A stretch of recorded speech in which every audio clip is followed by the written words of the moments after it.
Barry Chamish for the next 2 hours. We've got a very interesting guest. He is Douglas Willinger. He's been reading me for years, and I guess there are some advantages to this. Now, he is the webmaster and editor of a site called continuingcounterreformation.blogspot.com. And most of this, I think it's going to be his show, although I made notes. A lot of this is just stuff beyond me. Douglas, are you there? Yes. Where do we start? Basically, a whole outlook of reality of the whole occult power of the Roman Catholic Church, Masonic, ancient regime that people don't want to acknowledge, but even though it's actually the ruling shadow government. I'm all ears. Start at any point, unless you want me to guide you. If you want to give me a guide, that's okay. But if not, I can speak without that. All right. Away you go. Okay. Basically, I've long been fascinated by history and politics, and I remember back in high school when I had second period, it was a library free period, and I was fascinated to go and read the old newspapers and magazines, like the Time and Newsweek type of magazines, and compare how the style of reporting in the years leading up to each of the two major world wars. And what blew my mind was how they were all, very much anti-Kaiserreich. Oh, the Kaiser was the evil devil incarnate, etc. But then in the 30s, these same media journals are saying Hitler's the gentleman. Hitler's a nice guy. And it just seemed to be like the total opposite of what it should have been. It struck me as totally bizarre, but it was just one of the first indications of this phenomenon. What phenomenon? You're talking about the media being part of the plot? Is that the phenomena? Yes, including the huge upturn in anti-Jewish writings in newspapers starting around 1919. Right. To scapegoat the Jews, so to speak, which was part of the Ledolchowski plan. Well, you just gave a name that nobody knows about, so I guess you better dive into him. Exactly. Okay, Vladimir Ledolchowski was the superior general, the Black Pope, if you will, of the Society of Jesus, the Jesuit order, which runs Georgetown University and by extent the government, etc. He was the Black Pope from February 11, 1915 to December 13, 1942. And he has a very interesting framing of his life, He was the nephew of the Archbishop of an area of Poland that was part of Germany at the time, Posen. It's south known as Poznan. And what happened is when Bismarck was cracking down on the political power of the Catholic Church in the 1870s, this was one of the first things done by the Kaiserreich, 1871 to 1918, was to challenge the Catholic Church. And one of the things it led to was the imprisonment of this archbishop by Bismarck's government for a nearly 2-year period around 1874, 1875, 1876. I'm lost. You said 1915 to 1942. Yes, for his reign as superior general. All right. He was born in 1866. Right. So this is when he was a child. Okay.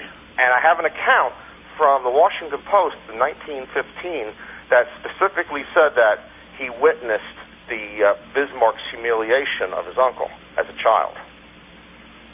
All right. Who was his uncle? His uncle was Mieczysław Ledolchowski, Archbishop of Posen. All right. That was kind of an important fact. He passed away in 1902, and he was the head of the prefect of the Congregation of the Propagation of the Faith, or on propaganda, in the 1890s. And he is the individual that an 1890s article on the New York Times admitted to being a major political influence within the Vatican. Right. I'm following you. I can't comment. Okay. Anyway, what was interesting about Ledowchowski, okay, the Ledowchowskis is, okay, Vladimir, okay, he was a young boy when this happened. About a year later, his father gets the smallpox from his older sister and dies. So the person taking charge of their upbringing, a male figure, is the uncle, Mieczysław. Mieczysław was obviously a big influence on his nieces and nephews, because only one of them was going to be a nun, but of the two older sisters, but then the other one decided to become a nun too, the one that got the smallpox. Anyway, Vladimir, he got involved with the Jesuit order very early on, like he joined it in 1889 when he was, not more like 23 years old. And by 1906, he becomes the Counselor General for the Vatican for like diplomatic affairs throughout Europe, which is what the importance of that is. All of those pre-war alliances that helped set up World War II, like who was allied with who. For instance, it was very significant that they got Great Britain to be allied against Germany rather than with Germany. That was a major defeat for Protestantism, geopolitically. Right. One that, in my opinion, shouldn't have happened. But this is a lot more about Ledowchowski, which I haven't even researched yet. But what I find exceptionally fascinating about Vladimir Ledowchowski himself is he becomes the Black Pope in February of 1915. His predecessor was Franz Werns, a German guy. And what's fascinating, and I think this is statistically improbable, except for it being a coup, was that both Franz Werner and Pope Pius X passed away. They died on the same night, August 19, August 20, 1914, hours apart. And you're saying that's not a coincidence? Yeah, exactly, okay. And then Vladimir becomes the Black Pope.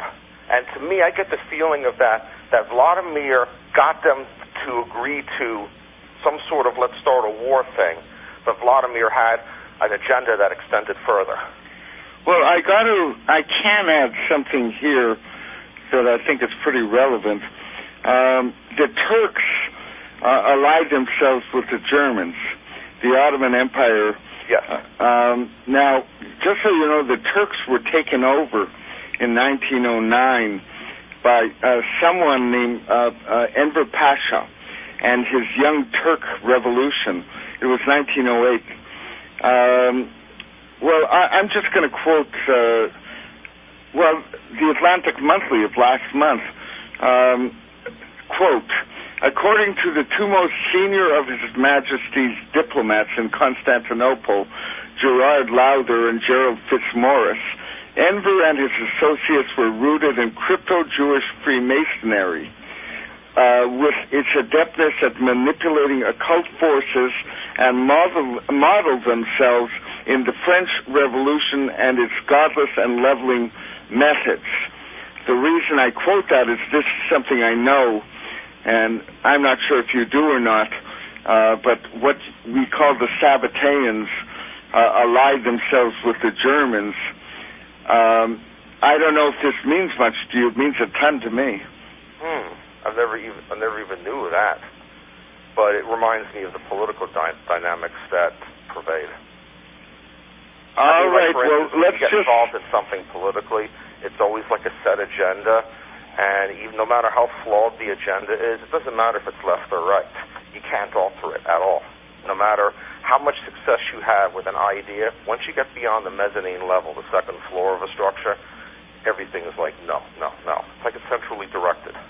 I've noticed this in numerous things I've been involved with. Well, if in fact Ledowchowski was manipulating, you're saying he was manipulating the upcoming First World War from behind the scenes. Yes, with the Zimmerman telegram, which Tupper Southey wrote about. Yeah, I read the book. I've forgotten the book, but I read the book. It got the war started. Right, the Zimmerman telegram comes out, and then at that press conference, he's asked about it, in public, and he says, "Oh yes, there's no denying it. We did it." Why, admit it like that? Why not deny it? It was like he was acting like a good little Freemason, good old boy. Well, in the background, to the First World War, unless the Jesuits, unless somehow Ledachowski could manipulate a revolution in Turkey to overturn the Sultan and bring in these crypto-fascistic Freemasonry Jews, and they weren't Jews, they are Sabbateans. That's, if you don't know the concept, I'm not going to explain it to you. It would take too long, but there was a split in Judaism about 300 years before, and a very anti-Jewish cult arose out of it in Poland. And it arose not that far from Posen. I'd say 20 miles. That was the cult of Jacob. What was the year? Pardon me? What was the year of the split, roughly? Well, the split was official in 1666 when Shabtai Tzvi declared himself the Messiah. This was in Gaza, and half the Jews of the world bought into this. It was not a small... the timeline is fascinating. It suggests a parallel effort. Well, like Freemasonry getting big in Great Britain and starting in the late 1500s? Well, it gets real big later. The Freemasonry movement, well, in short, summarizing a difficult thing, the Sultan of Turkey forced him to convert to Islam. He did. Most Jews abandoned him, but not a cult in Turkey called the Dogma. They saw in it a sign that we should all pretend we're Muslims, but really believe in Sabbateanism, in the belief that Shabtai Tzvi is the Messiah. In Europe, around 1750, one Jacob Frank, no, a little later than that, was a lot closer to the French Revolution, 1770s, one Jacob Frank became the second Messiah of Sabbateanism. He converted thousands of Polish Jews to Catholicism, and they just became spies. Well, we can go on from that. I may as well. Jacob Frank, well, he became wealthy for a while using his new Catholics for an intelligence organization, but then went broke. In 17, I believe it was 84 or 5, he went to Frankfurt, Germany, Frankfurt am Main, and Germany. Became very wealthy. And the reason for this, for anyone who bothers to understand, Frankfurt was the conspiracy capital of the world. Besides Jacob Frank, also living in Frankfurt at the time was Adam Weishaupt, who was, of course, the founder. Well, you're aware of who Adam Weishaupt was, of course. Yes. Responsible for that thing on the dollar bill backside to the left. Well, I think... I mean, it's ironic. It is back and to the left. I think founder of the Illuminati is more to the point now. And also living in Frankfurt was Mayor Amschel Rothschild and his 5 sons. There was a meeting where the world conspiracy began in Frankfurt. Rothschild just had a vision that control a country's economy, and you control the country, but he needed spies. He needed a first-class intelligence team to get this thing going. He brought the greatest conspirators in history together. He brought Adam Weishaupt, and he brought Jacob Frank, and, well, they obviously believed in 2 things. Adam Weishaupt believed in destroying the Protestant Reformation. That was what the Illuminati was up to, and Jacob Frank was involved in destroying any Jew who didn't take Shabtai Tzvi as the Messiah. This is when the world of true blue conspiracy really began. Yeah. There was plenty before, but it went into high gear after that, beginning with the French Revolution and so forth. Going underground, 1774 to 1814. Is there any suppression? and that was the same time the United States came into existence? America was certainly Masonic, but the Masons of 1776 were real decent. What happened is the Illuminati got found out during the French Revolution, and the plans were found. Apparently, a horseman fell and died, and in his satchel were the Illuminati plans. You're saying Freemasonry started out as something good? Yes. Well, what they had to do, they were banned all through Europe, and what Weishaupt did is he simply said, "We've got to go somewhere. Let's take an organization that already exists. Let's infiltrate them, and let's change their tenets." That's when he moved the Illuminati to London, and they gnawed their way into British and Scottish Freemasonry. Mm-hmm. You don't think Freemasonry was something that was already being run, like, out of Rome in the centuries before? Out of Rome, I don't know how to respond to that. Well, the reason why is because I've seen lots of images of churches, Catholic churches, where they include, the back into the left symbol, the pyramid with the all-seeing eye and the suspended capstone. That tells you that just British like coins from like Switzerland in the 1500s, they got the IHS on them. Well, the Illuminati wasn't for 200 years. Well, I agree with you that there was definitely some sort of recodification, consolidation of Illuminati powers at that time, represented by what you're talking about. Well, the Jesuits, of course, were the 16th century, right. But the Illuminati was the 18th century. True. All right, it's on you go. I just thought I'd, for myself, try and clear things up. With Ledolchowski, okay? Another case, I said his life is framed. First you have the suspicious, two deaths on the same night, okay? Tell me, that's, saying the basic story is, he got them to agree to World War I, but he had a more extreme agenda. I think that the agenda he wanted them is like, look, let's have Germany defeat Russia, and we're going to break off the part of Poland that's under Russian rule and make that an independent country. That at least was the plan. But Ledolchowski would have wanted Posen to go back, become Poznan again, and the whole Polish corridor thing. And maybe Franz Werns wouldn't have agreed to that because he was German, or maybe he would have because he's just a Jesuit and they'll sell out their own country. They sacrificed a Catholic country to Russia? No, to break it free from Russia. All right. Germany would have defeated Poland. And in 1915, the Kaiserreich, created some sort of quasi-independent Duchy of Poland. Congress Poland, basically. Okay. I mixed up the communist. Well, that was post-World War II. My mistake.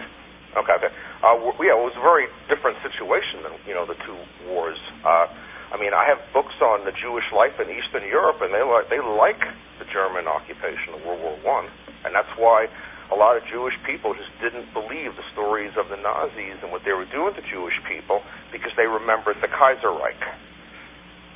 Yeah, I've read that some pretty out-of-touch places actually did welcome the Nazis.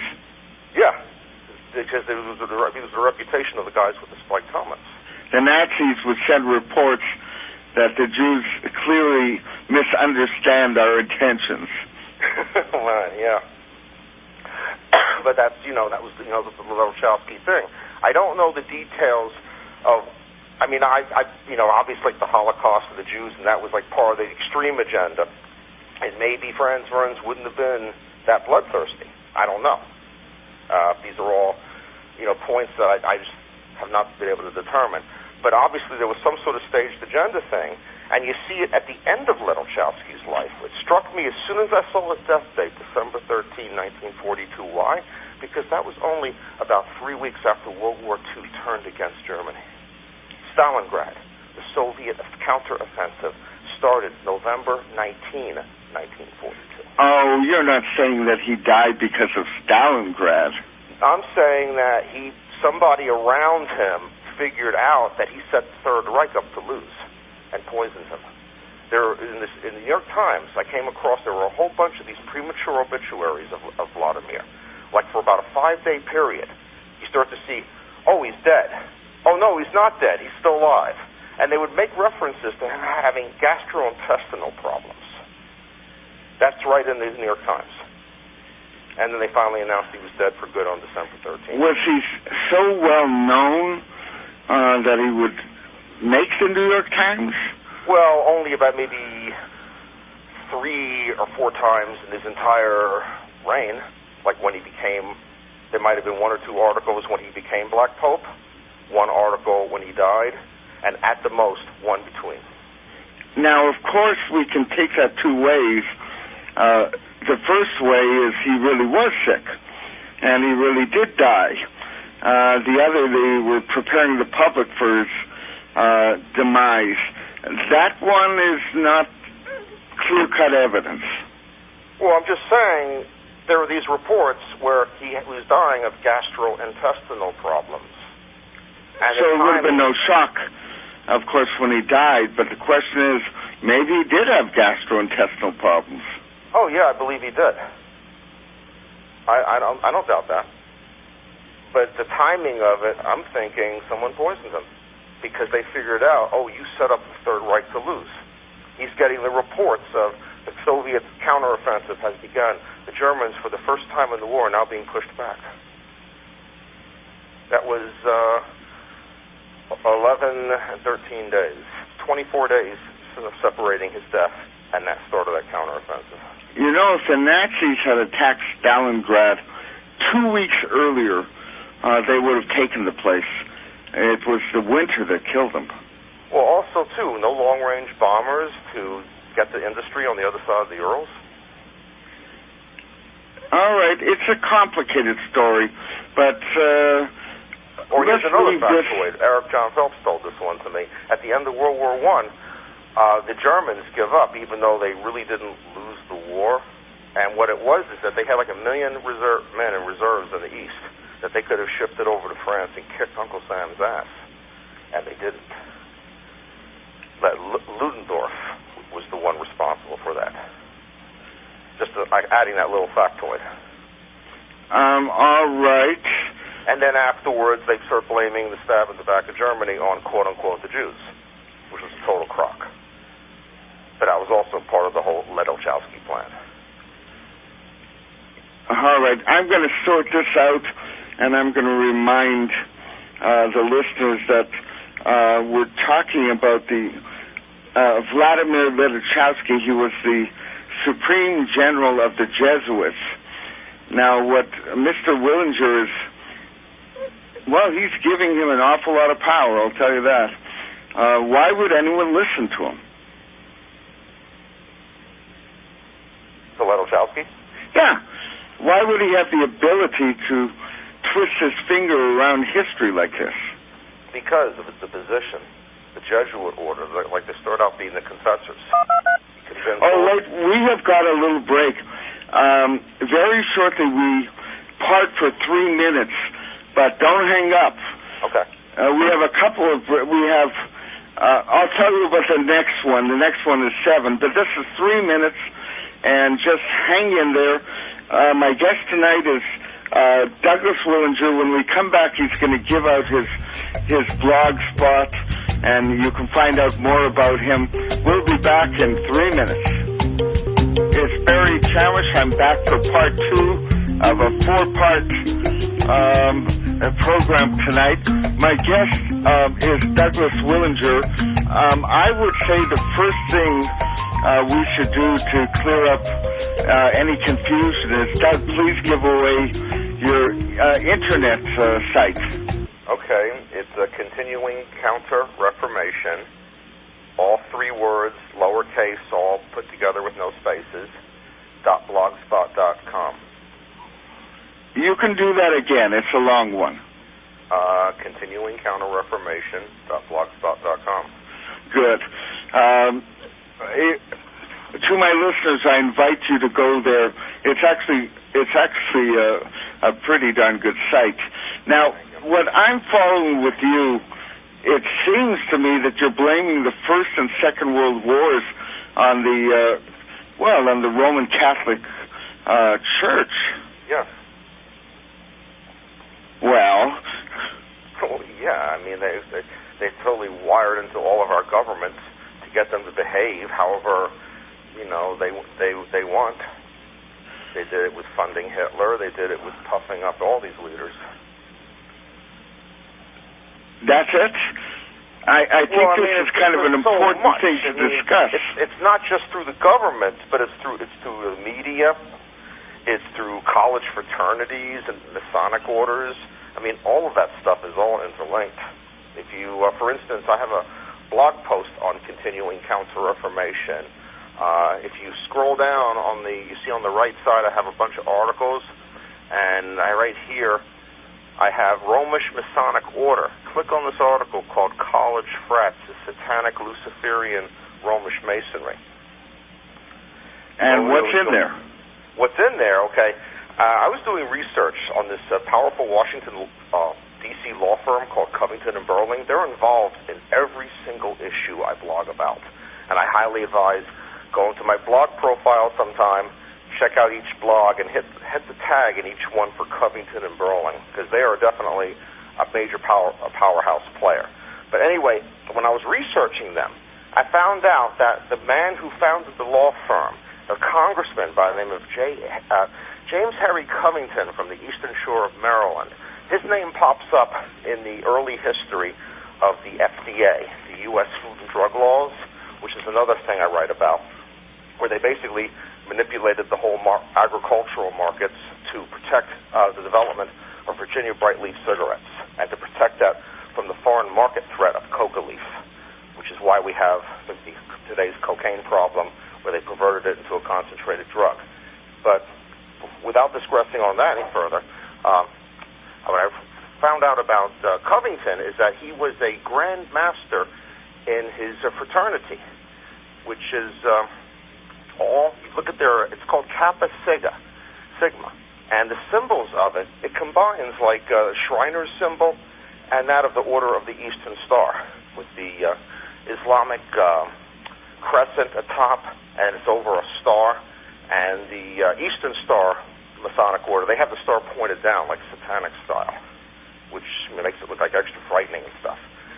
And I just noticed as I went onto the website of Sigma Kappa, and right there they have this image of a red ball coming from Verona or Rome, Italy, and going to Northern Virginia in 1867, where they were admitting that the fraternity was founded by a bunch of gentlemen from Central Italy, who then set up this college fraternity. Why should we be worried? Pardon? Why should we be worried about this? Well, it's constructing basically a motherboard of like a shadow government out of Rome through college fraternities. And if you research other college fraternities, you will see a similar pattern. Or what you'll see is a college fraternity is established by a group of half a dozen Freemasons. So although the fraternity itself might not officially be Masonic, it's controlled through Freemasonry because the people at the top are Freemasons.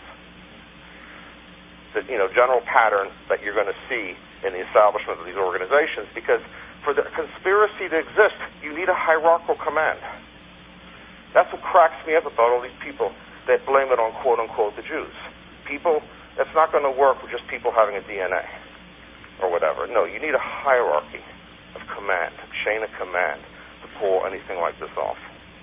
Well, what's at the top of the hierarchy? According to Phelps, he'd say the Black Pope. Then the people some people that think there's like a ruling families above them, which makes sense. You have this Farnese family. Their name's right on the front of the Gesu, a Jesuit mother church.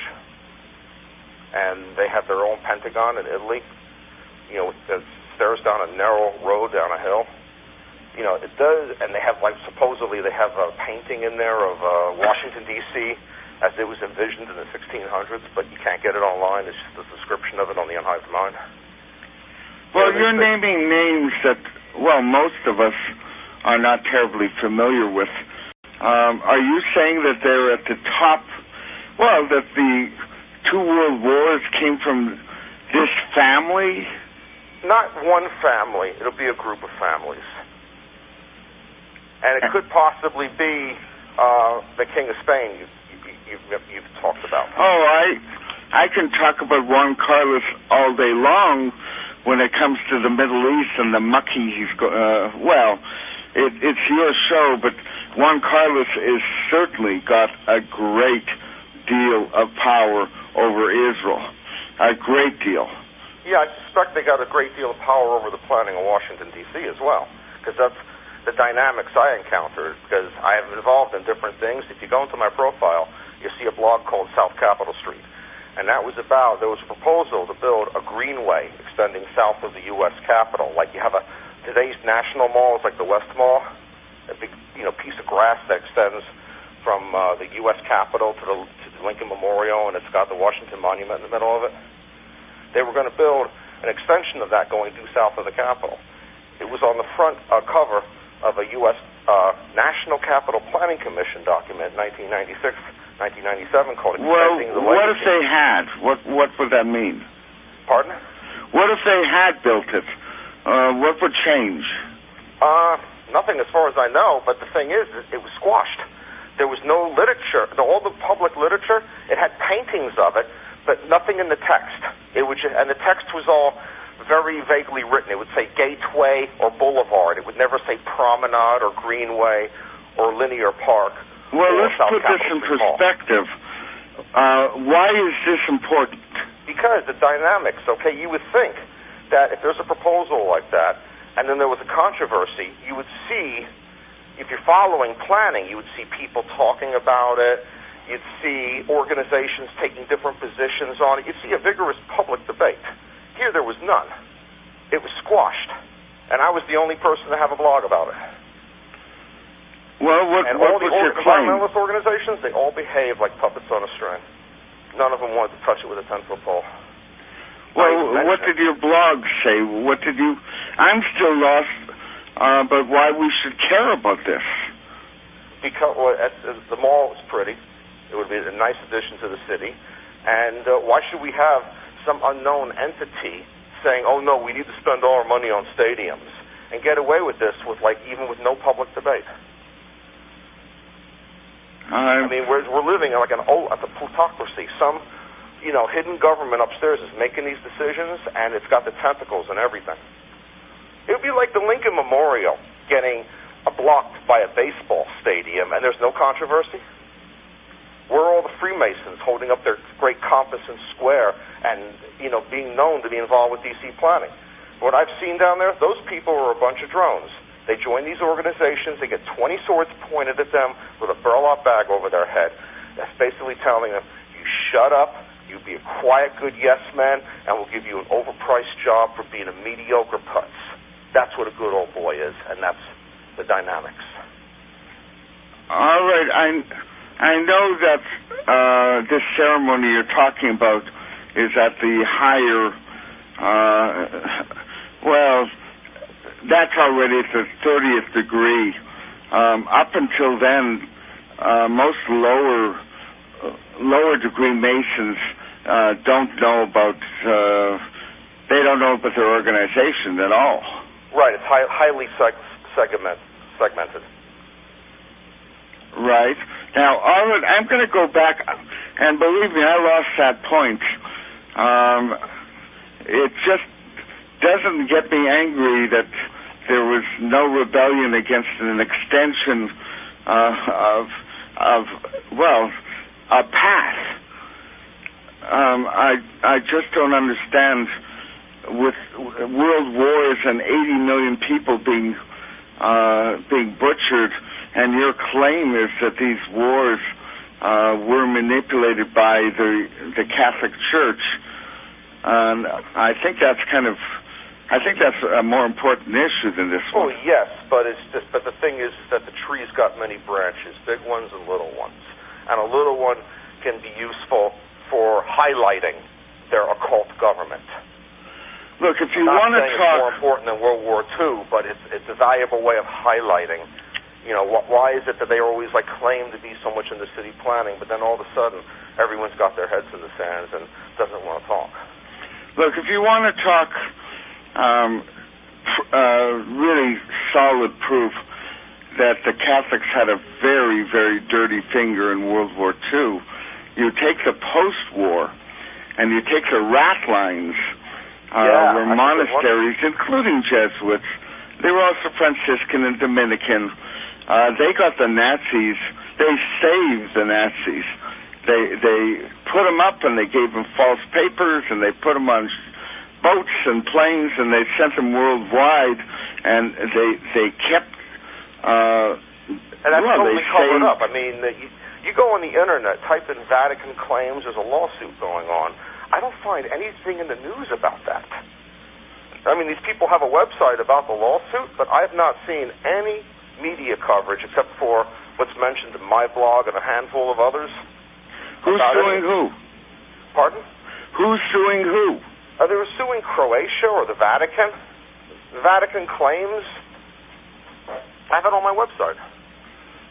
But well, you got to expand on this a little more.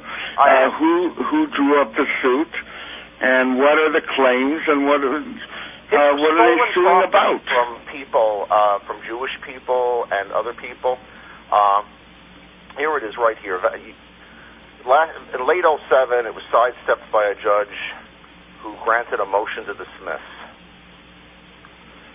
You mean it's dismissed? It doesn't exist anymore. Maybe not. It's the Vatican Bank claims. Greg Szymanski's written on it. Well, if it's dismissed, it's stopping relevant. Not as relevant. I'm looking at their site right now. Motion for reconsideration, February 22, 2010. They're waiting on that. Well, first of all, let's get back to the original question. Okay. What are they? Who is suing, and what were they trying to get? They were trying to get monetary compensation.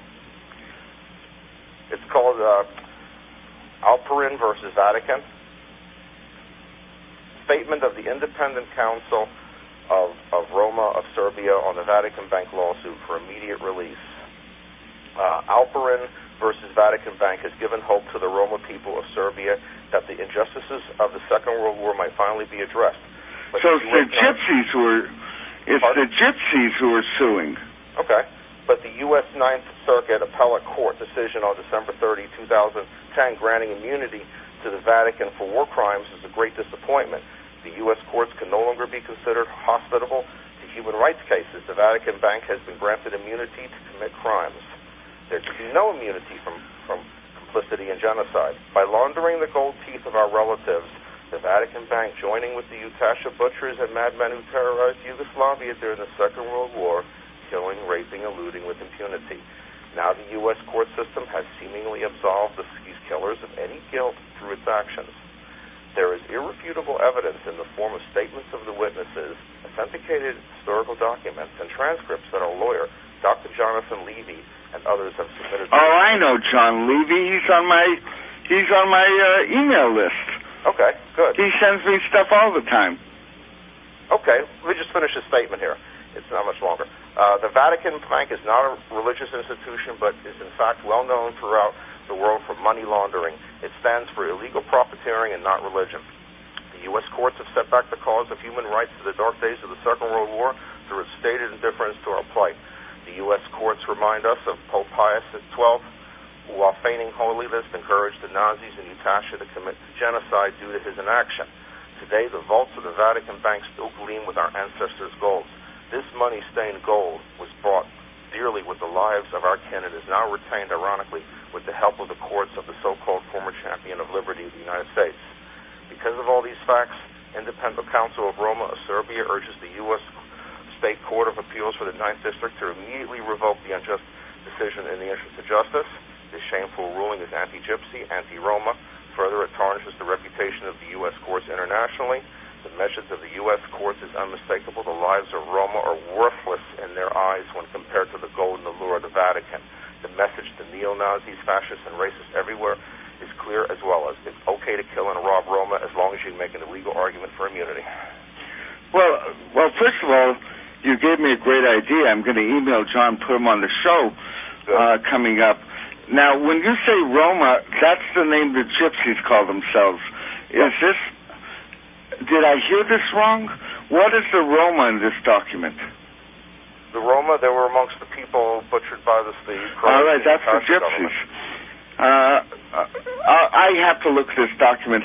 I know John Levy, and I'm glad you brought him up, and I'll get him to explain it on the show. He's been reading me for years. Now, let's go backwards. Well, what we've got an outline that the Vatican, certainly in the Second World War, they gave away their Nazi leanings at the end of the war when they snuck them worldwide. And by the way, they snuck them into the States. Mostly they went to South America, a lot went to Australia, but thousands of them came to America as well. And that required help from the American government. Well, we just, my last article on continuing counter-reformation is one now in Kentucky.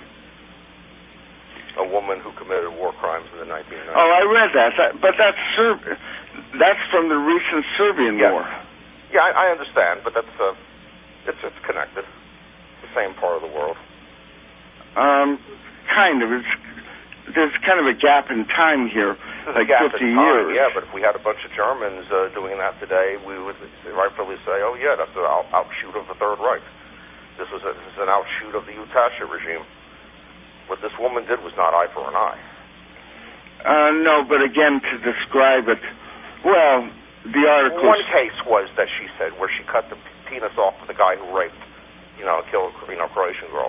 But the others were not eye for eye. They were just, forcing a guy to drink gasoline. What did he do to deserve that? I mean, they don't, it's in the article. Yeah, I read the article.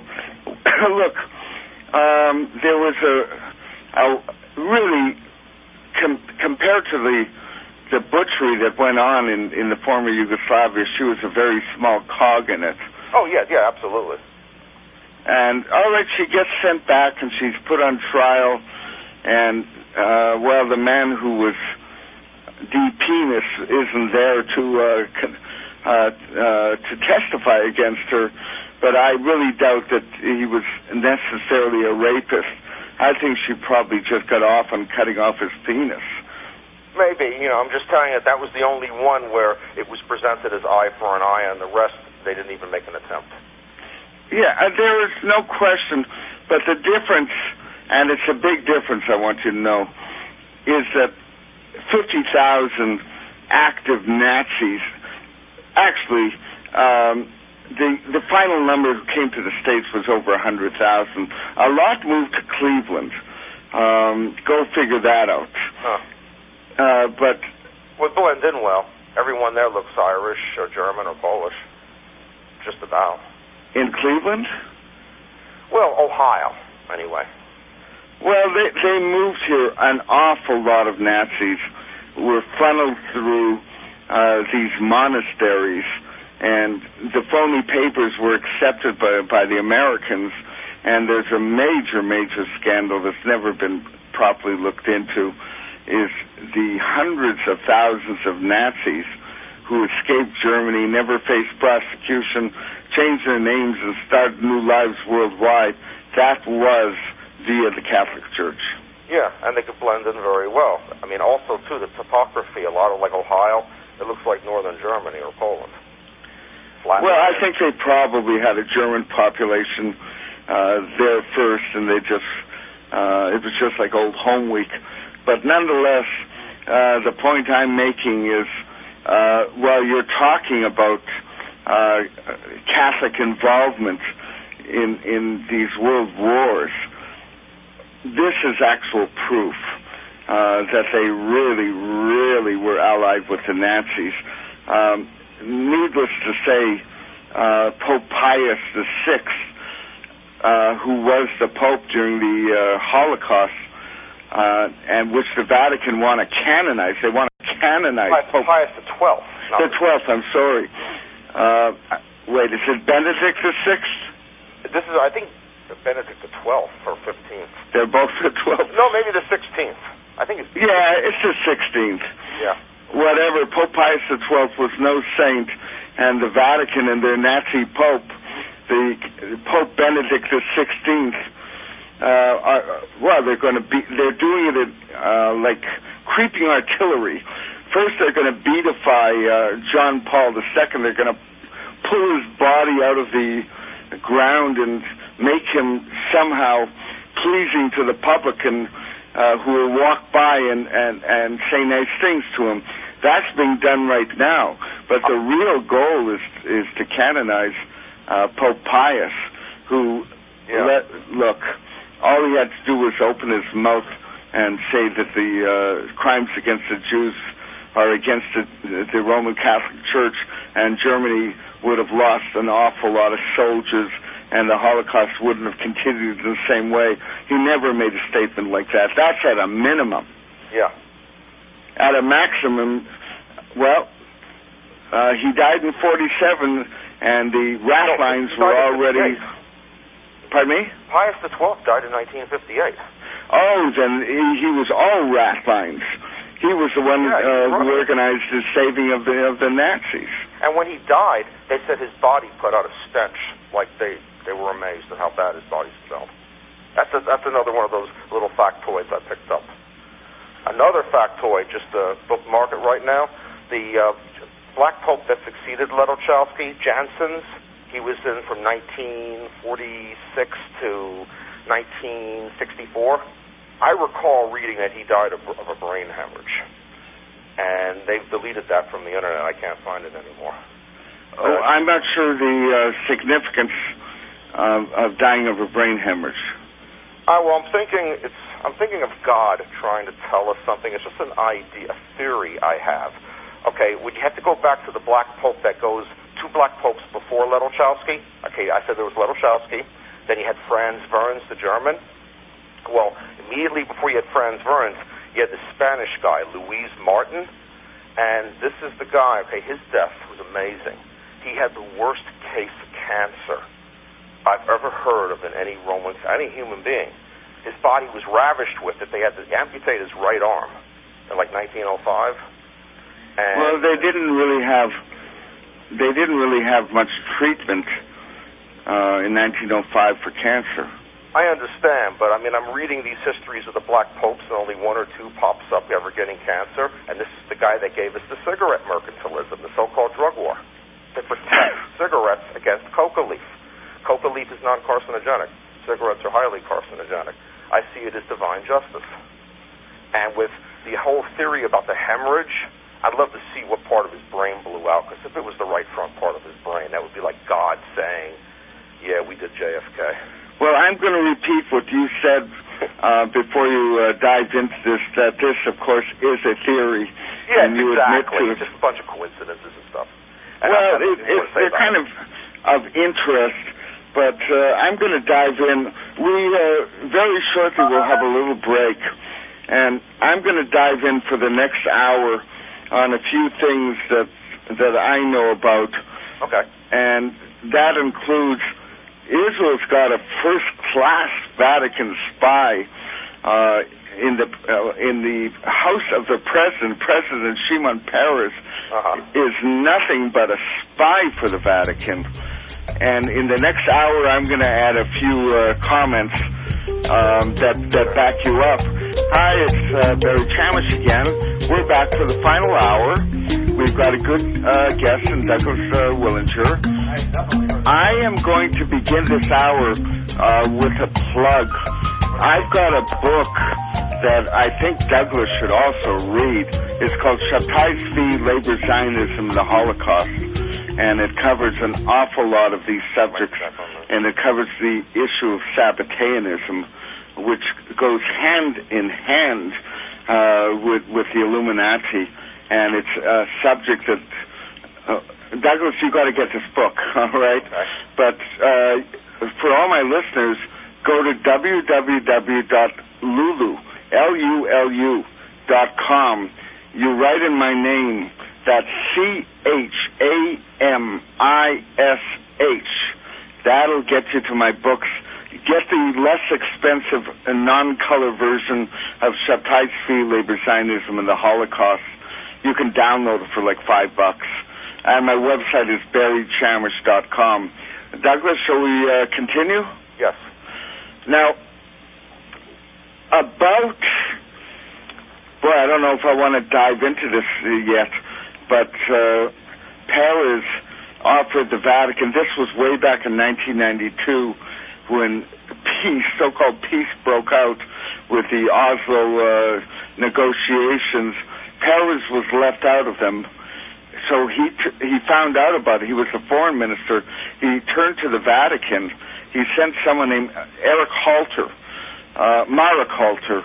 to the Pope with a note offering East Jerusalem to the Vatican, hegemony, not just any old status, hegemony over East Jerusalem and all the holy sites. And the Vatican, they took the offer.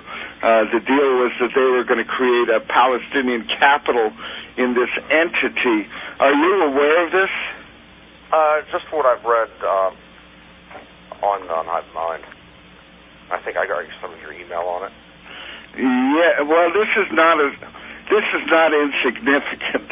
No, it's not at all. It sounds like a new Vatican state, a crusader state. Palestine, after all, is the name given to Israel by the Roman Empire. You know, when Paris became president, the first time he opened his mouth, practically, he wanted to give the Vatican sovereignty over 42 sites in Israel. Sovereignty. Does it have to, give it a name? Wouldn't it be called, the Holy Roman East? Well, each little site would be it would be a monastery or a church or whatever the Vatican built before there was Israel. It goes back to them, and not just goes back. They have sovereignty. It's like being in being in the Vatican. Like an embassy. It's a piece of sovereign territory. Yeah. Close. Better then. All right. If there's trouble at an embassy, if there's a fire or something, you can send fire trucks. This is a complete sovereignty. They want nothing to do with the state on any level. I remember I was in Israel in 1985 with my family, and I recall that there was already a degree of Catholic Church rulership over Catholic churches at that time. Obviously wasn't sovereign. I don't think well, look, under the table, they don't pay taxes, and the Israeli government are chasing them. They owe billions in back taxes under the table, but on paper they're in Israel and they're supposed to obey the law of the country. Right. Paris wants them not. Laws are never applied equally. Pardon me? The laws are not applied equally. Well, let's put it this way: if Paris gets his way, they don't have to follow the law. Well, they could also stretch it too. I'm thinking of places in Florida where the Catholic Church doesn't have to pay property on their property. And we're not talking churches or monasteries. We're talking like real estate developments. No property tax. I think all churches. I think it's beyond Catholicism. Yes. All right. Again, I'm trying to urge you on. Look, I don't know if you know about King Juan Carlos and the peace breaking out in the Middle East, which is now just utter chaos. I haven't followed Juan Carlos as much as you have. I've been more into the whole dynamics of the U.S. foreign policy run out of Jesuit Georgetown University, whole Edmund Walsh School of Foreign Service. It's in Coulter Comes Revenge, and it ties right into what you were talking about with the rat lines, the great cover-up. I was wondering if you knew this. I was told that during the Eichmann trial in 1961, that Eichmann made references to the popes, plural, referring to Pacelli, Pius XII, and Ledolchowski. I was wondering if you knew anything about that. Well, he was in a... Well, the public didn't hear. He was in a soundproof box. They made darn sure that whatever he said wasn't heard by anyone. Right. I'd love to have a tap on what was really said. More so. Well, again, Eichmann is a different story. What Eichmann did in Hungary, the Jews wanted to cut a deal. He did not want to kill anymore. He wanted to save 800,000 Hungarian Jews. They sent someone named Rudolf Kastner over to Hungary.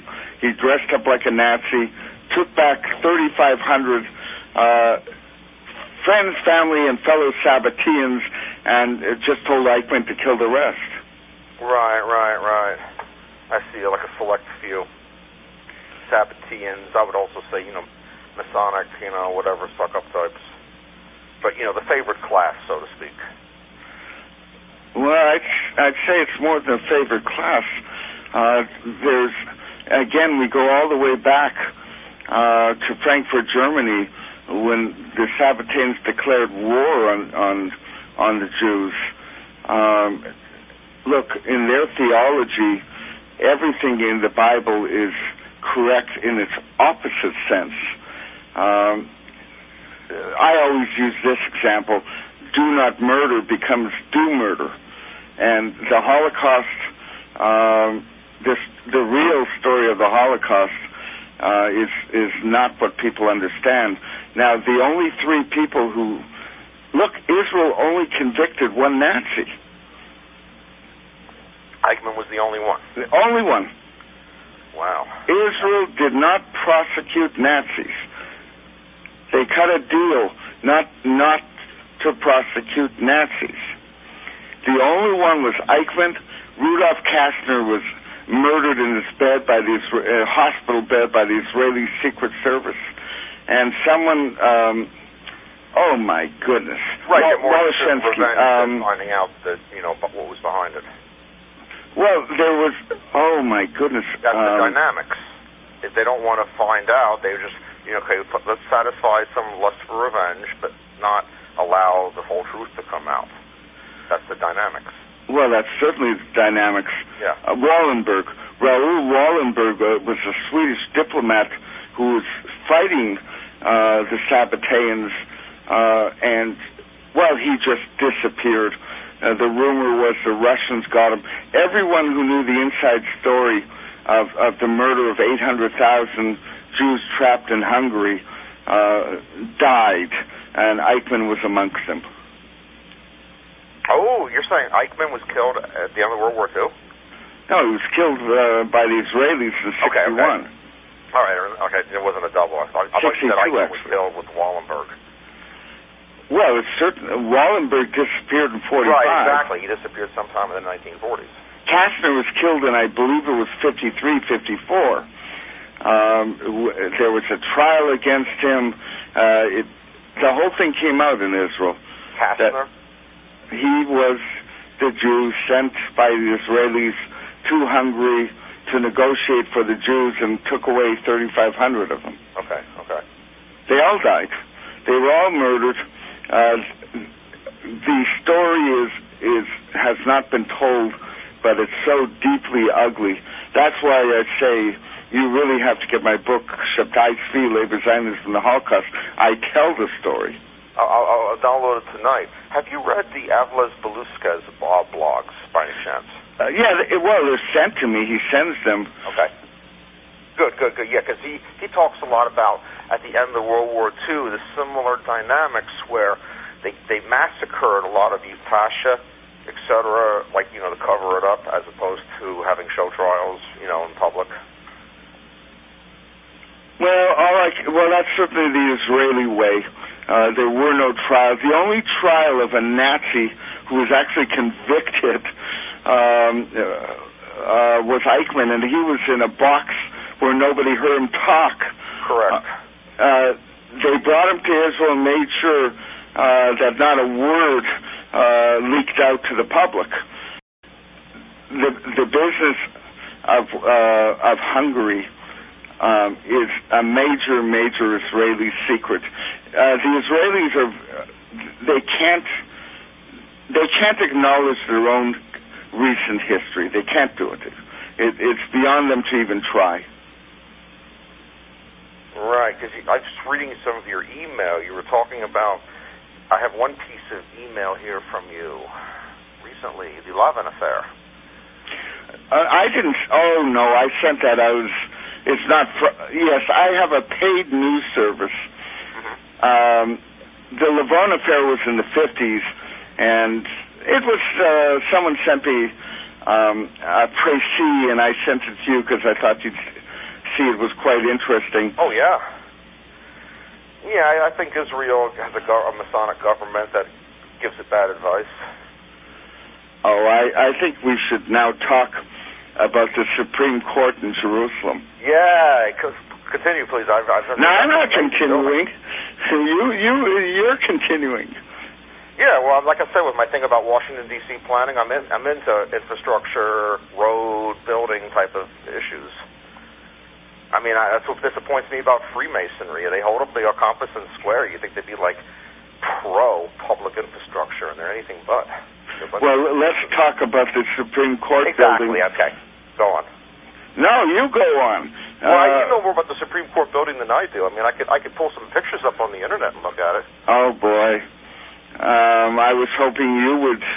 Well, the Supreme Court building in Jerusalem, Ben-Gurion told Look magazine that world justice would be decided someday in Jerusalem in the Hall of Justice in the Supreme Court building. In short, this isn't even non-blatant Freemasonry. You've got 30 steps leading up to illumination, and then 3 more steps, and you've got the obelisk. You've, of course, on the roof, you've got the pyramid in the eye. Right. Yeah, it's totally blatant. It's just like with Canberra, Australia, too. I mean, I don't know if you're familiar with that one, but it's like blasphemy from above. What is in Canberra? The Capitol building. You have to just Google it and take a look at it. It'll blow your mind. Troy sent it to me. Well, what is it? It's the Capitol building of Canberra. It's a totally Masonic building. Well, principles. Frankly, they all are. Yeah. You can take the Capitol building of Manitoba, and it was built along Masonic lines. That's everywhere. Yeah. The Supreme Court building in Jerusalem, let's put it this way, some buildings you have to squeeze the secrets out. This one is just... Yeah. I understand the difference what you're getting at. It's not something subtle. You know, it has to be pointed out. It's a caricature. You know, like points on the building corresponding to some star chart or something like in D.C. No, it's just totally, hidden in plain sight. Well, somehow you've got the Freemasons and the Jesuits lined up, and in fact, it's true that what Adam Weishaupt founded, the Illuminati, did worm their way into British Freemasonry after they were thrown out of every country in continental Europe, and they did. Well, they got chapters worldwide. That's how they got their influence. Exactly. I mean, I've been across this great land of ours, and I've met people in small little towns, South Dakota, whatever, and it's like, oh yeah, my grandfather was a Mason, and they tell me about how they were like in a Mason building, and they got to some third floor where it was all covered in dark purple velvet, and they had like it looked like a judicial chamber of sorts. It was really spooky looking. They called it like Satan's courts. That's the way they described it.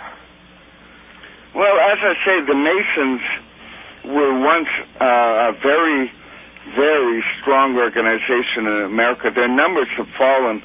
They don't seem to have captured the imagination of the youth today. Well, I mean, I've witnessed certain dynamics in city planning that is not very flattering for these people. Alexandria, Virginia. Go into my profile, go to the blog A Trip Within the Beltway, and hit the tag Alexandria Orb. It was about the reconstruction of the Capitol Beltway outside of Washington, D.C., where it passed through Alexandria. They were going to, in a nutshell, they were going to cover like 1,000 feet of the highway, make it into a park. So it would be nice and quiet and everything. I made a proposal, make a giant traffic circle next to it, make it 3,000 feet long. They went in reverse.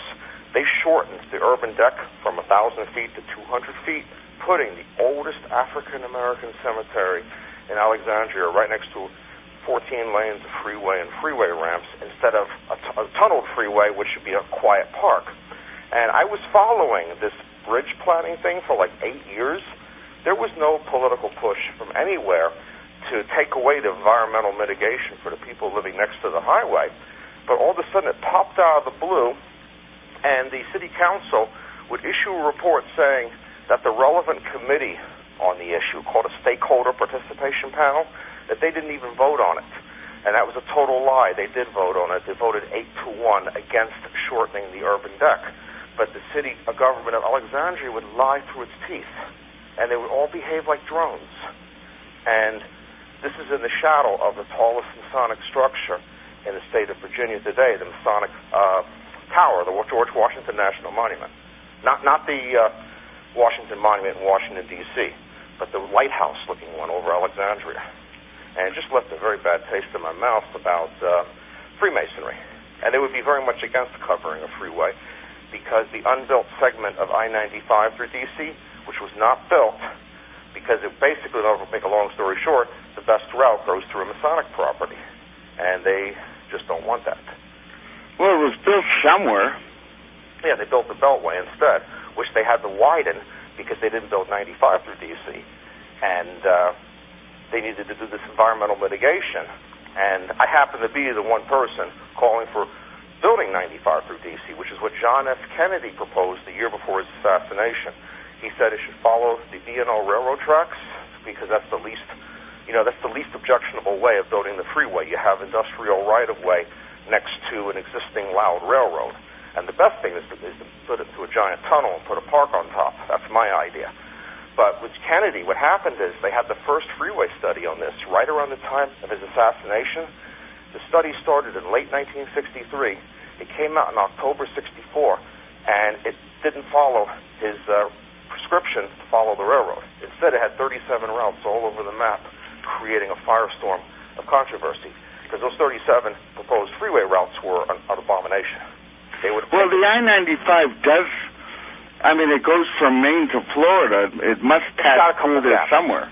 It's got gaps in Boston, western New Jersey, and Washington, D.C. However, the number gap is only in the New Jersey area. In Boston and D.C., they just signed it onto the Beltway. But they didn't construct the through-city route, and it's caused massive traffic problems. And the highway could have been built and could still be built with hardly displacing anybody. And you're doing it with tunnels, of course, so it's quiet to live next to. But the thing is, the biggest property owner along that railroad is Catholic University of North America. And I've been there. I gave a history presentation on it in 2005 for the D.C. Historical Society of Northeast. And I was in a room full of Jesuit priests, and I picked up their sentiments. They weren't, against the freeway because it was going to wreck their neighborhood. It was going to go through industrial areas. Instead, they just didn't want it anywhere near them.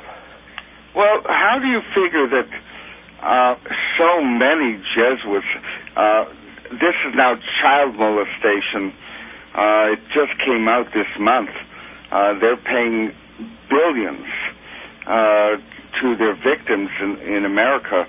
The numbers are apparently in the tens of thousands.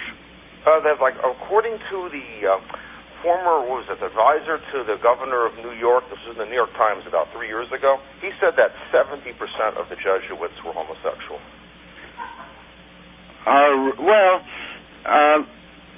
That's about their only outlet other than their students. Right. Barring the Catholic every Catholic's fantasy of raping a nun, it's easier just to molest the kiddies. Well, that's what they're into, and what's disgusting is they just should have put them in monasteries so they could just do adults. Instead, they put them into other communities, other parishes, to be with other people's children. That's reckless endangerment. Yeah, I think we can actually talk about Jesuits thrown out of countries. Japan threw them out, for instance. Mostly, partly because of political chicanery, but in greater part because they were abusing their children. Well, also, too, no birth control and the attitude of a woman should basically have to get pregnant every time she has the pleasure of sex. These were boy children. Pardon? These were not children who were going to be pregnant. These were boys. Right, but that attitude also produced families with 10, 15 children, as opposed to 4 or 5 children. I'm lost there. I'm just thinking that in an overpopulation situation, you might have more of a likelihood of those occurrences. All right. I think the point is actually more of moral corruption than overpopulation. But what the heck? Well, I mean, the Catholic Church is definitely total moral perversity. The whole attitude is that it's extremely hierarchical, and the Pope is just viewed as, God on earth and can't be questioned, and that's that. Well, the fact is, Catholics today are running from the Church. The least church-going peoples certainly in Southern Europe, are Catholics. In France and Italy, hated. For instance, when the Third Reich invaded Poland, they made a point of killing the educated Polish people, whether or not they were Jewish even. I mean, if they were just, Polish Catholic, not part Jewish or anything, they kill them first because they wanted to dumb down the Polish population. Kaiserreich didn't do that, but the Third Reich did. And that was consistent with Vladimir Lodowski's hatred of liberal Catholics. All right. By the way, that fact, of course, is right. They've got graveyards with 20,000 scholars piled on top of each other in Poland. Now, again, it was the Nazis who did this. You wipe out the creative minds and you get less opposition later on. Exactly. Another thing was putting fluoride in the water. And also, fluoride? Did they have problems with cavities? In 1944, when the German Nazis were retreating, they made a point of destroying the archive. Hold on 1 second. We have got a 3-minute break. Don't hang up. We will go on. Well, I'm going to be more general for the last 22 minutes. So this is Barry Chamish. Next week's guest, and I hope he can make it, we have got, oh my goodness, Patrick. Oops, I blew it. I blew next week. Well, no, I didn't. Patrick Murphy, with a little luck, will be on next week. And we'll be back in 3 minutes for the final segment. Hi, it's Barry Chamish for the final segment. We've got a nice guest this week, Douglas Willinger, and we're going to tell you how to get his website. 1 second before I do so, I'm going to plug me. To get my books, there's about 10 of them. You go to lulu.com. That's www.lulu.com. You'll see a search box right in my name. CHAMISH. That will take you to my books. You can download them, like $5-7, or get one sent to your house, however you prefer. My website is barrychamish.com, and I'm going to leave something unique tonight. If you want my DVDs or you want me to speak to your group, my number is 904-315-8079. That's 904-315-8079. Douglas, do you want to give people your site?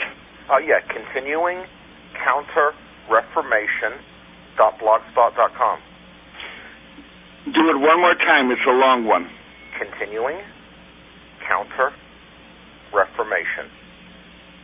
.blogspot.com. All righty. Let's. I'm not sure what you know about the next subject, but it's become of interest to me, and that is the Mediterranean Union. I never heard of it, please. Oh, my goodness. Mediterranean. I've never heard that phrase. The MU has been trying to.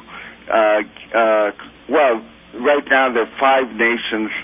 Catholic nations in Europe and 5 Arab nations, but they're starting with 10, but what they're trying is to get the Mediterranean, all the nations touching the Mediterranean to join this union, which was founded, of course, by King Juan Carlos and Javier Solana, the foreign minister of Spain. You're not aware of this? Well, I'm aware of the concept of a revived Roman Empire, which is what it sounds like to me. Yeah, but this is a revived Roman Empire, that's for sure, but it's also very, very active. It's only like how many years old? They just built their island headquarters on Malta a year ago. They've only been around 5-6 years, but they're trying to change the political dynamics of the whole area. A thought about that. Malta would be an excellent place to help run whatever's happening in Libya right now. You want to talk about the Knights of Malta? Maybe you should talk about them. No. I mean, I know something about them, but I think maybe you know more about them. No. I'm the host. We don't do that. I mean, it's another, Roman Catholic military order. They hide behind the word hospital. But I guess when you have a military operation, you're going to need a lot of hospitals. No, you said that Malta was significant for Libya, other than being the closest airport. Right between Italy and Libya. So I would, logically think that with what's happening in Libya right now, with this, they've engineered, there's a war being engineered in Libya right now. This does not just happen spontaneously, the good people all decide they're going to take out the bad leader. It's obviously more complicated than what you're going to hear on the TV. And I'm just thinking that Malta, the island of Malta, is like right between Italy and Libya. That's just a thought I had. No more than that? I mean, when it comes to... Just a thought to build on. Well, when it comes to Libya, even the stuff I've been getting lately, certainly Gaddafi is being, his regime is really being preserved by mercenaries, black mercenaries from Africa, hired by an Israeli, General Yisrael Ziv, for $5 billion. Gaddafi, instead of falling a month ago, preserved his kingdom, or whatever he calls it, with a deal. He cut a deal with Israel. On the other hand, the rebels are being backed by NATO. Libya is a war, if in fact this is the right interpretation, it's a war between Libyans fighting either for NATO or for Israel. What's the point of Israel supporting a Gaddafi? Just because they think that that's going to prevent something worse from coming in? Well, that's the justification. First of all, there was $5 billion. The reports I've been getting say that Gaddafi paid $5 billion for tens of thousands of mercenaries. Remember, when this started a month ago, he had only like 4,000 in his country, and overnight he had 30,000 of these mercenaries. Apparently the deal was General, again, Yisrael Ziv, cut a deal with Libyan intelligence to save Gaddafi, who was on the precipice of ruin. They passed over $5 billion and a few other juicy promises, and that mercenary army has kept Gaddafi alive. I wonder about, on the change of topic slightly, what's going to happen in Egypt. Is there going to be any real reform, or is it just... Of course not. Yeah, it's going to be more the same. Well, if I had to predict, I would say that the Army will find excuses to stay in power forever. That would be my prediction. Yeah, but I agree. If there's how long Mubarak was in. Pardon me? Mubarak was in for just under 30 years. Along those lines, until the next revolution. Look right. what you've got. If there's a fair election, the Muslim Brotherhood will win if there's a fair election. Right. I've heard those similar fears about Algeria in the past. Algeria doesn't have a peace treaty with Israel. Okay. Now, let's go on to your subject. I'm mouthing off about things I know, and we're here to listen to what you know. Well, okay, with the whole Ledolchowski thing, it continues through our government with the whole behavior in the 1990s with the breakup of Yugoslavia, which I'm concerned. All right, let's talk about that war, where clearly Croatia had the backing.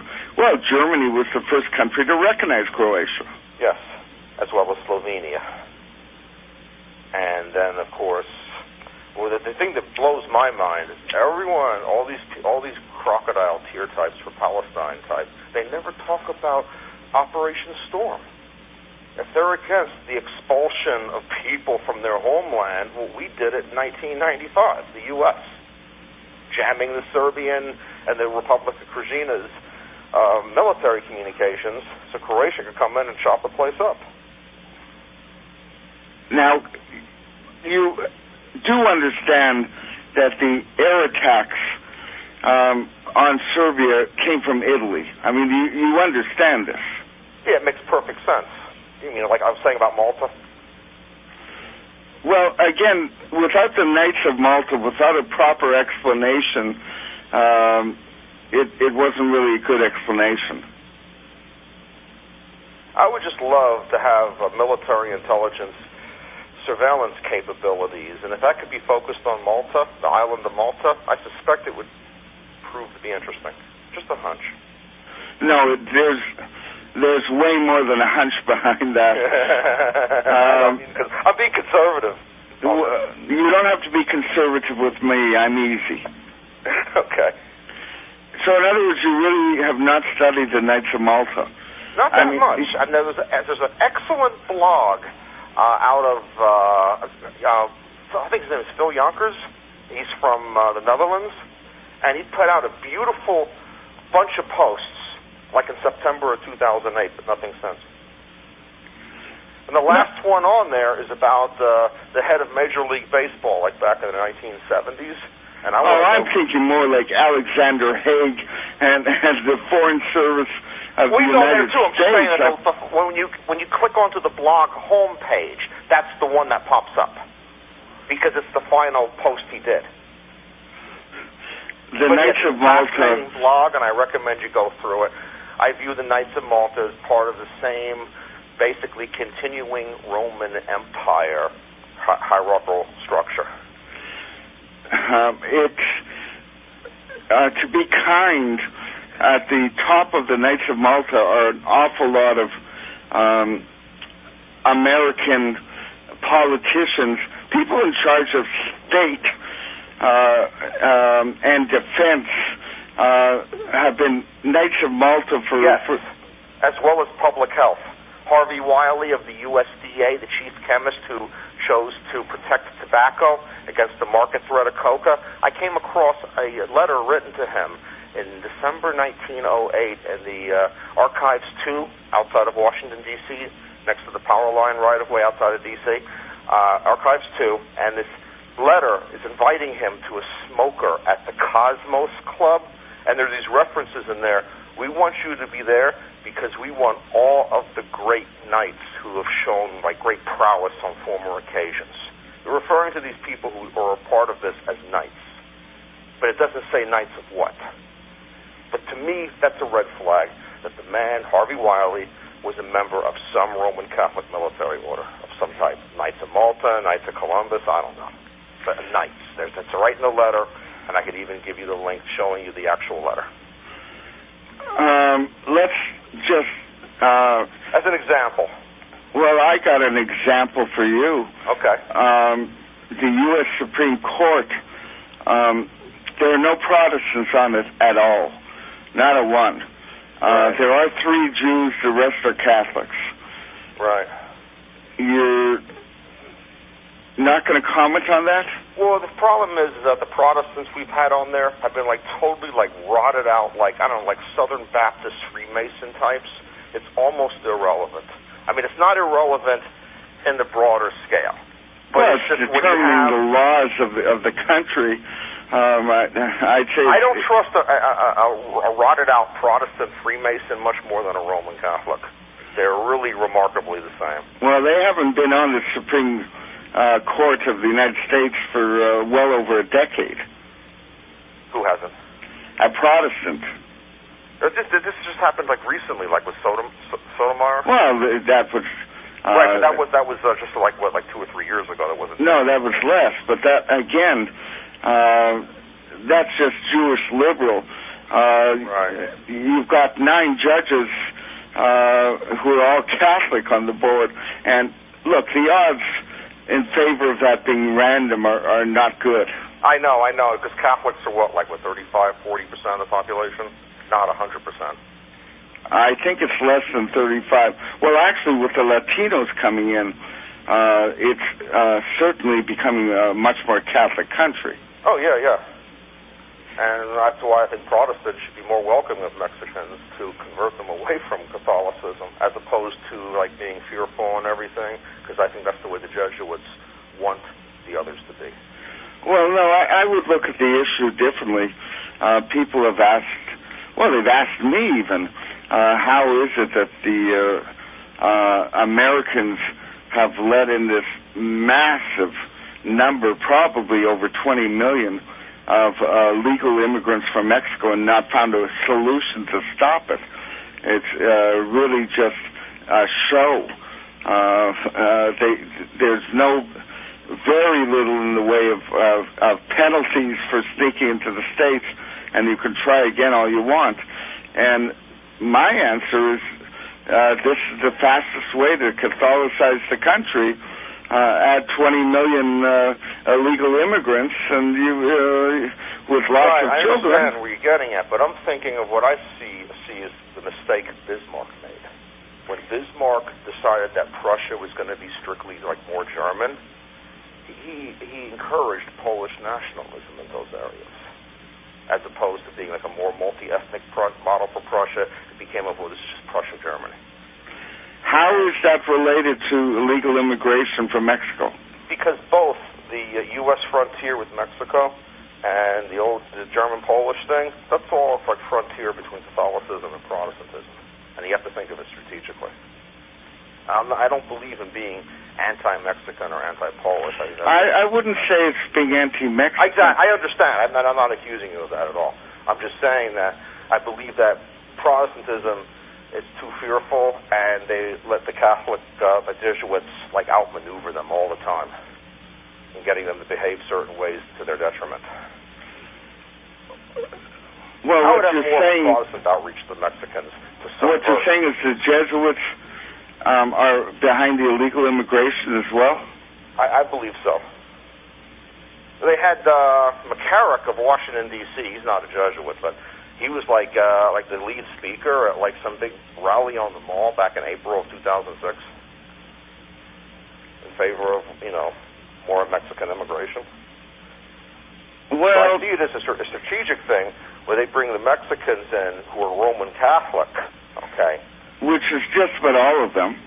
Yeah, but I believe in countering it not by being fearful of Mexicans, but to welcome them. Well, by Americans sneaking into Mexico illegally. Well, that's the whole unfairness of it all. If they want this country to be bilingual, then shouldn't Mexico be bilingual? How come you never hear about them putting up bilingualism in Mexico?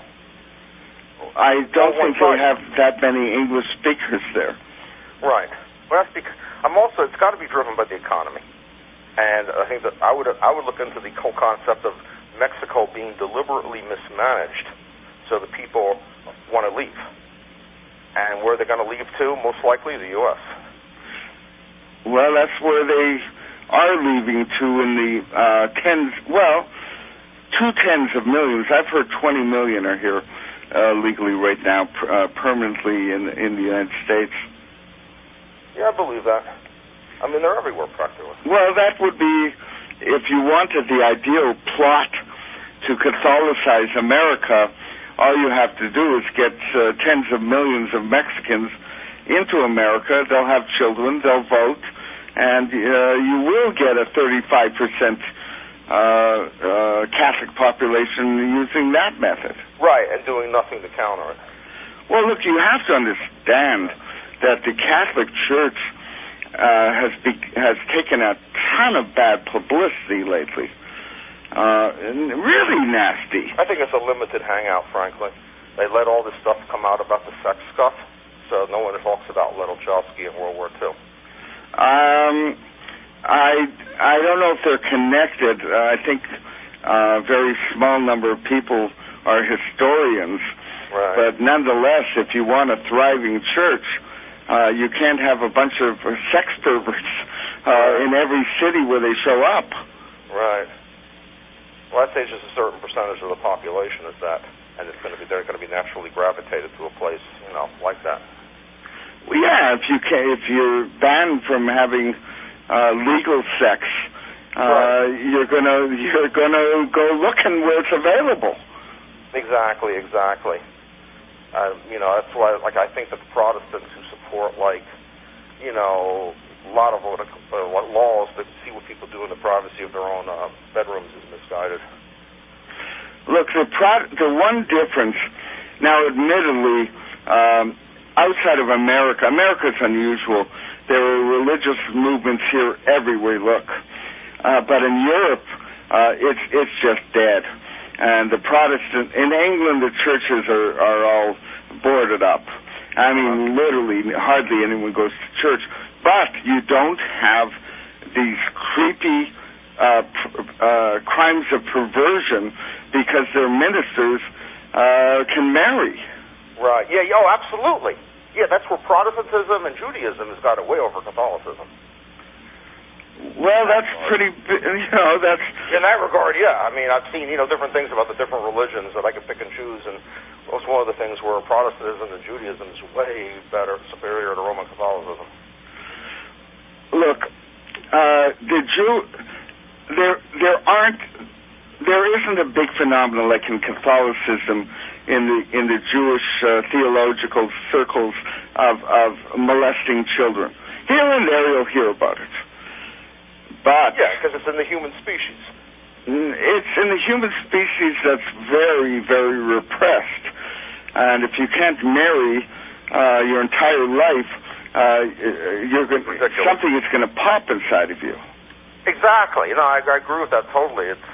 What do they think? I mean, your body produces, and it's got to be released. Well, you release it on your 7-year-old students. Ridiculous. Little Tommy and little Billy. It's designed to create problems. Doesn't the Book of Corinthians talk about how the God of this earth is Satan? That's why we have all these absurdities. I don't know the Book of Corinthians. Right, I don't know. I'm just, what I've picked up off of email lists, so to speak. But to me, I buy that. That makes sense.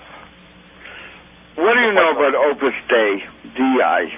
It was formed in 1923. Lettelchowski said, it's evil, and, but it was formed under his, watch. I wouldn't trust it. Well, no, you have to, you've got to detail.